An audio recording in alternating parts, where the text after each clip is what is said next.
Olá, amados. Pela graça de Deus, temos mais essa oportunidade de meditarmos em Sua Palavra. Hoje, Evangelho de Mateus, capítulo 26, lemos alguns versículos com início no verso 26, sobre a ceia do Senhor. Enquanto comiam, tomou Jesus um pão e, abençoando-o, partiu e deu aos discípulos, dizendo: tomai, comei, isto é meu corpo. A seguir, tomou o cálice e, tendo dado graça, deu aos discípulos, dizendo: bebei dele todos, porque isto é meu sangue, o sangue da nova aliança, derramado em favor de muitos, para a remissão de pecados. É sobre esse assunto que gostaríamos de falar, sobre a aliança. Jesus está fazendo com os apóstolos uma nova aliança. Uma aliança com seu corpo e com seu sangue. Nós sabemos que Moisés promulgou a aliança da lei. E a lei nos salva. Jesus, em vida, operou tantos quantos sinais ele necessitou. Todos quantos compareceram diante dele receberam a graça. Usando seu ministério profético, ele curou enfermos, expulsou demônios, inclusive ressuscitou até a Lázaro. Mas, para salvar a alma, é a fé que salva, exigiu da parte dele uma aliança, um sacrifício, que sem derramamento de sangue não há remissão de pecados.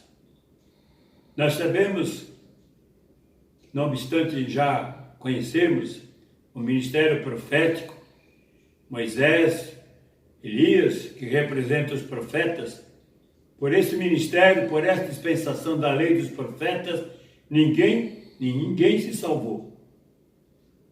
Mas agora, Jesus entre nós está dizendo: vem buscar e salvar o que se havia perdido. Como estamos falando, a fé em Deus é a fé da criação. Tudo é possível. Mas, em Adão, a criação de Deus se desviou, o homem, o Adão se desviou, tornando-se escravo. E agora, escravo do pecado. Agora, essa cerimônia da Páscoa, que comemora a libertação política do povo de Israel da escravidão, Jesus está usando essa comparação. Por exemplo, Moisés, através do sacrifício e do sangue de animais, os deu a libertação política. Mas com meu sangue, com meu corpo, eu vou trazer a vocês a libertação da alma. Que a alma que pecar, essa morrerá. Esta a fé que salva. Só Jesus trouxe, ele é o autor e o consumador da fé. É evidente que nós estamos falando com o cristão. Para aquele que já ouviu a mensagem, se batizou, está seguindo Jesus nessa ou aquela denominação. Mas precisa de apoio, de esclarecimento, de alimento. Porque a única segurança que nós temos da nossa salvação, a meu ver, está na aliança. Esta aliança que Deus em Cristo se propôs a fazer conosco, se nós cumprimos a nossa parte, como Jesus cumpriu a parte dele, nós poderemos ter certeza da nossa salvação. Há um texto na Bíblia, Palavra de Deus em João, no capítulo 6, a graça de Deus, e nós vamos ler, o versículo é o 54.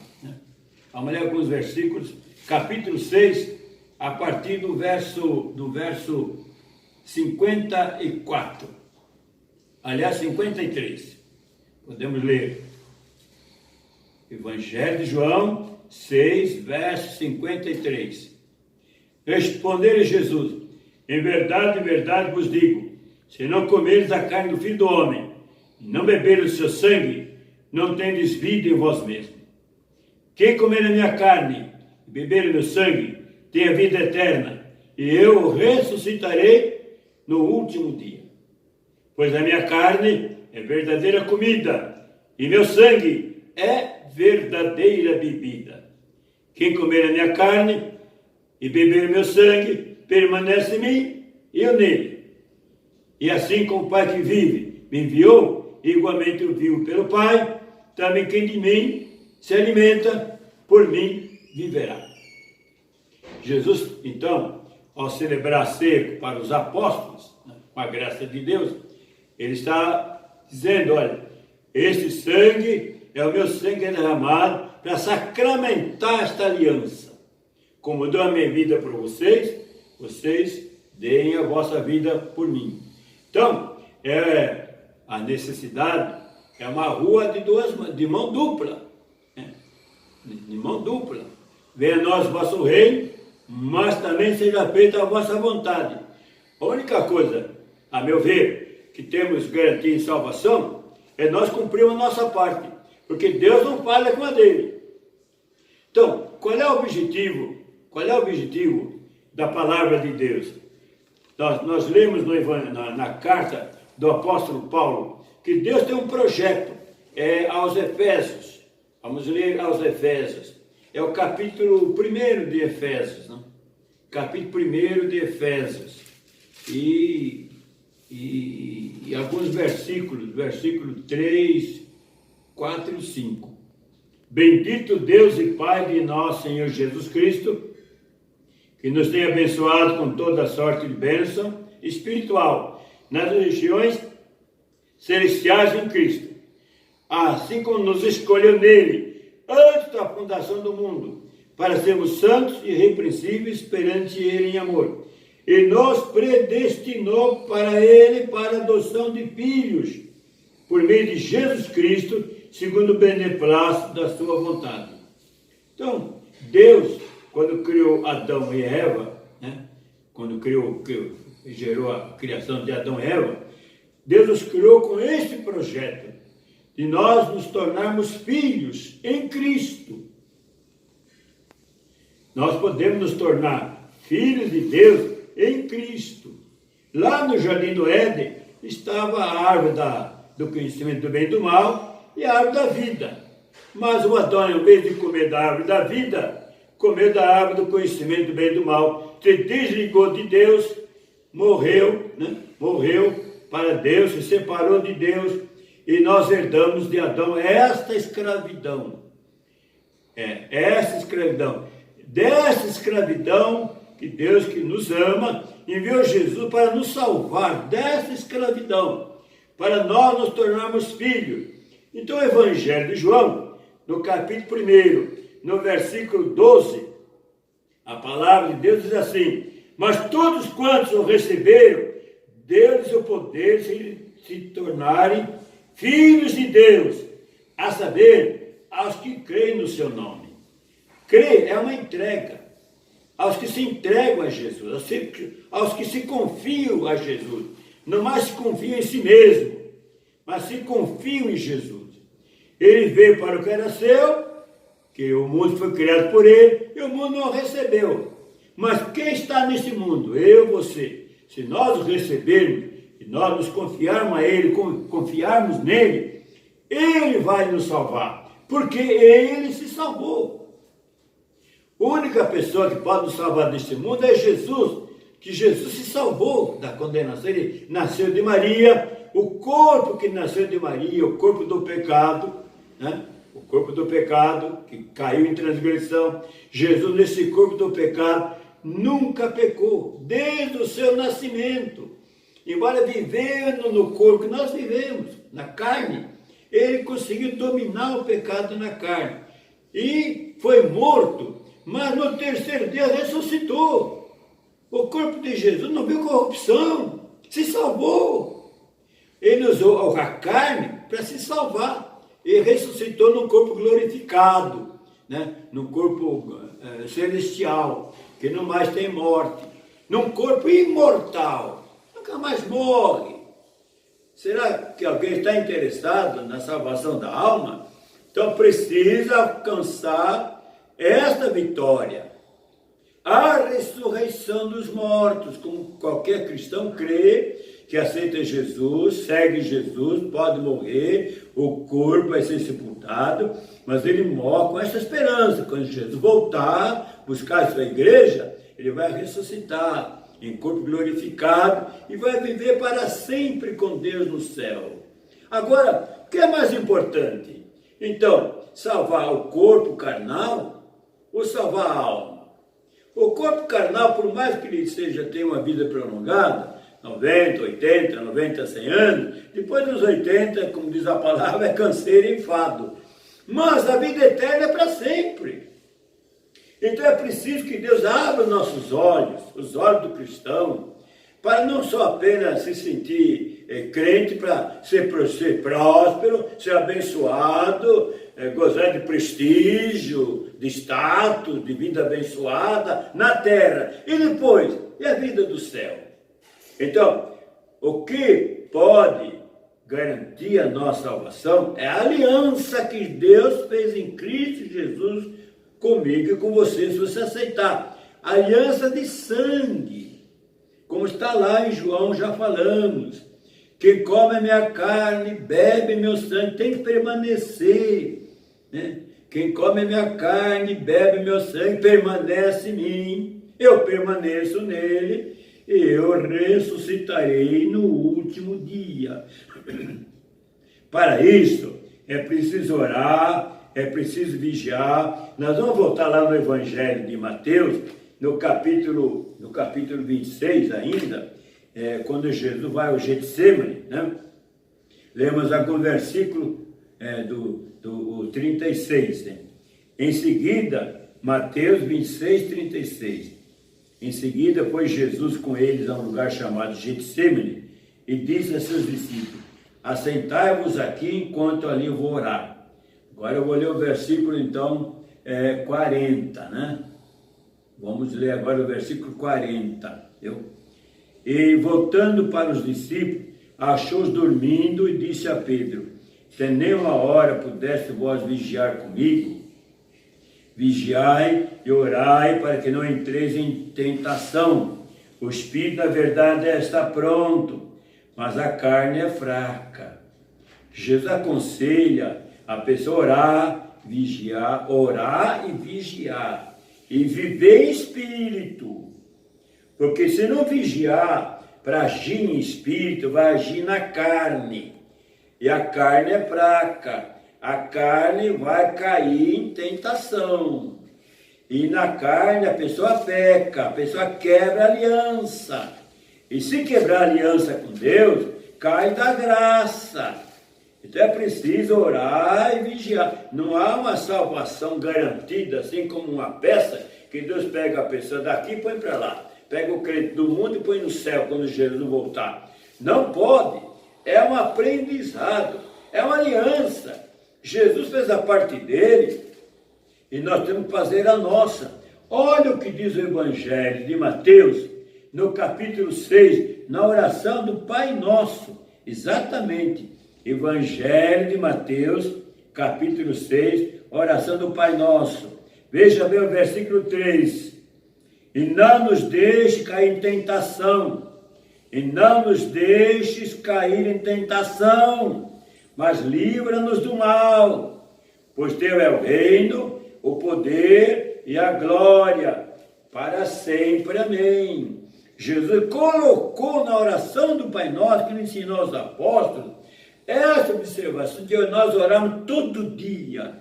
Meu Deus, não me deixe eu cair na tentação. Que o tentador está aí para enganar qualquer pessoa que se deixar levar pelo engano dele. Então Deus, na pessoa de Jesus, celebrou uma aliança no corpo e no sangue dele, que todo cristão ao tomar ceia, né? Lembra desta aliança, reafirma a aliança, toma, participa do corpo e do sangue de Cristo, para estar aliançado, né? Para estar em parceria com Deus. E tem que vigiar para permanecer na observância desta aliança.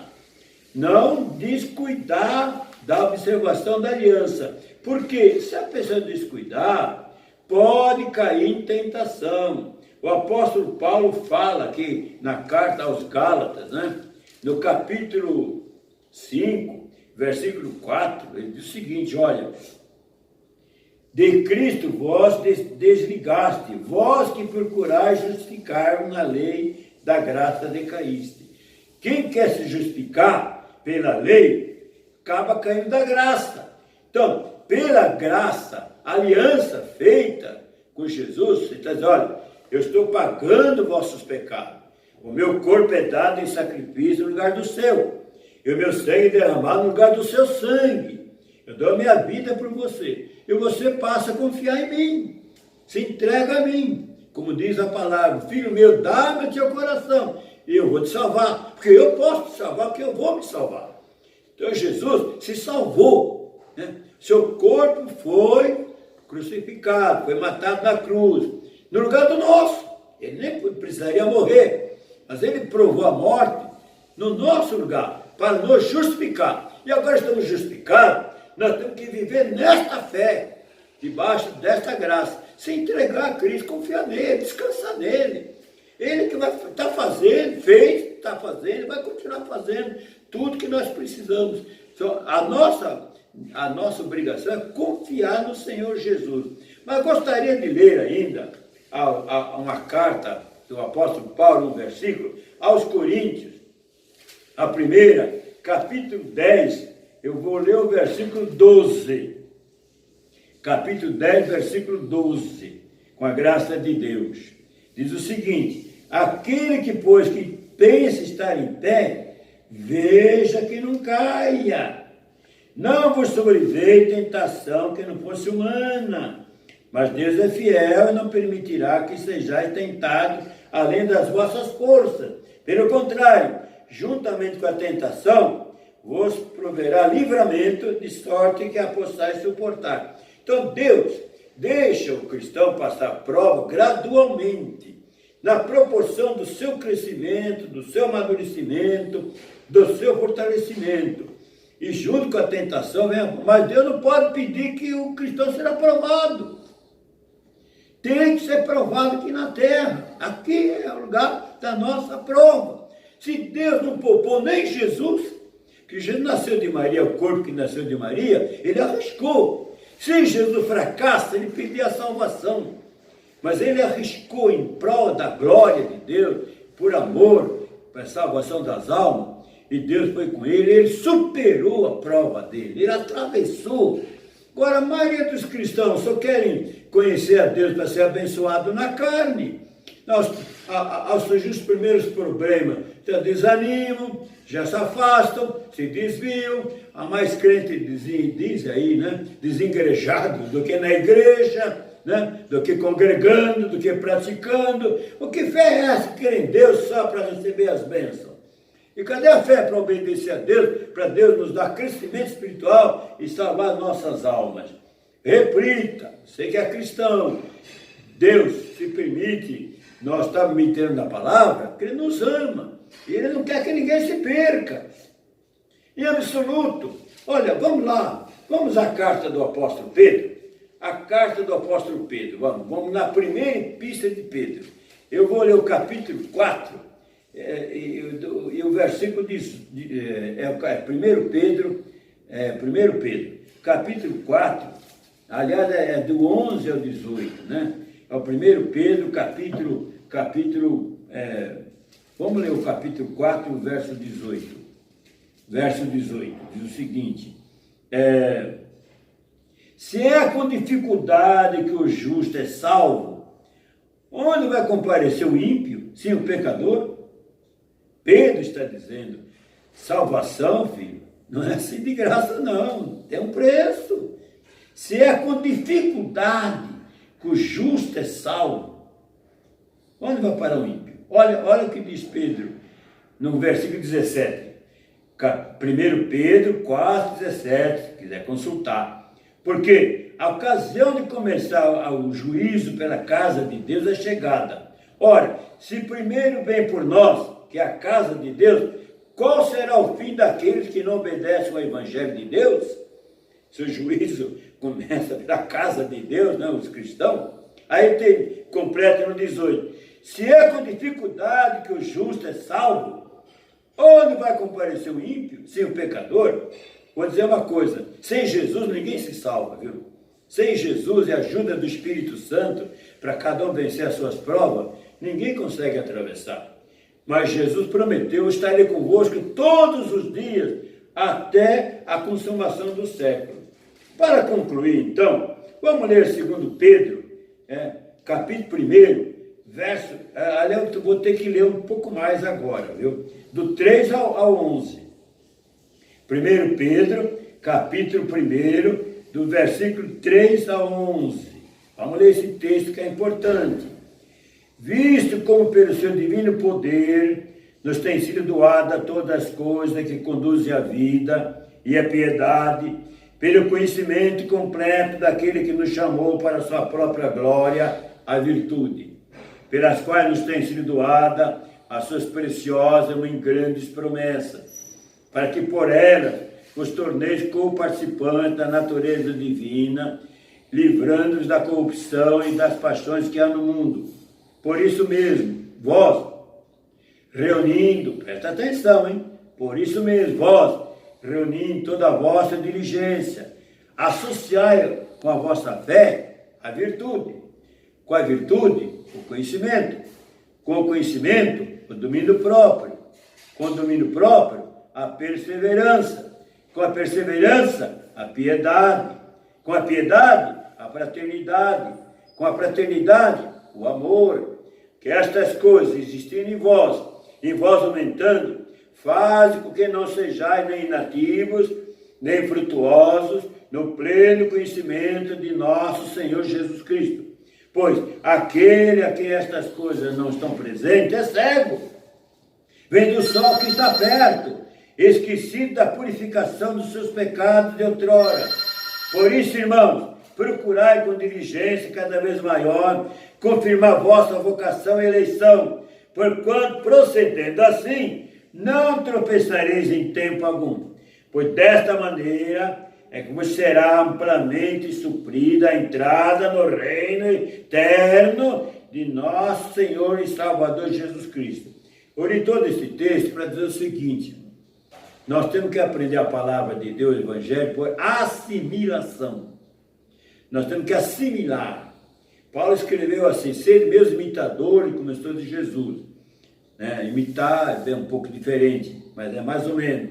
Nós temos que assimilar com Jesus esse aprendizado. Quem quer se tornar aluno de Cristo, como Jesus fala no Evangelho de Mateus 28, nos últimos versículos, ensinar a guardar o que vos tem ordenado, ensinar. Esta mensagem é uma mensagem de fortalecimento, de esclarecimento para o cristão que tem aliança, fez uma aliança, aceitou Jesus, está nessa grande batalha que estamos atravessando ultimamente, onde a nossa fé é posta à prova. Persevera, porque o que é mais importante? Vamos dizer que eu vou dizer para você que eu vou lhe prometer no final do ano uma oferta de 100 mil reais. Você pode ganhar 100 mil reais. Mas se você renunciar a essa oferta de 100 mil reais, daqui a 10 anos eu vou lhe dar 1 milhão de reais. Qual é a oferta que você prefere? Ganhar 100 mil reais no final do ano ou ganhar 100 milhões de reais daqui a 10 anos? Você vai ficar milionário. Qual é a melhor proposta? Uns podem preferir, devido à urgência, os 100 mil reais agora no final do ano. Mas outros, se tiverem uma visão com mais eternidade pela frente, ou daqui a 10 anos ganham 100 milhões, vida, eu vou ser milionário. Mesma coisa a oferta da carne. Você quer salvar a carne só? Tudo bem, você vai ter uma vida abençoada, Deus não é contra, paz e amor, Deus te abençoe. Mas e depois a salvação? Mas se nós sacrificar a carne em favor da vida eterna, com um propósito maior, então no final daqui a 10 anos, quando voltar Jesus, você vai ganhar 100 milhões, vai ganhar a eternidade. Você é inteligente. Deus abre os seus olhos. Deus nos criou espírito, alma e corpo. Então, concluindo, Ele quer nos abençoar o espírito, a alma e o corpo. O corpo ele pode te abençoar, mas para salvar a alma e ter a vida eterna, o caminho é Jesus. Não tem outro, não tem outra maneira. Hein? O caminho é Jesus. Quem nele crê, ele vai salvar. Quem nele não crê, paciência. Deus abençoe. Até a nossa próxima oportunidade para mais uma meditação na palavra de Deus.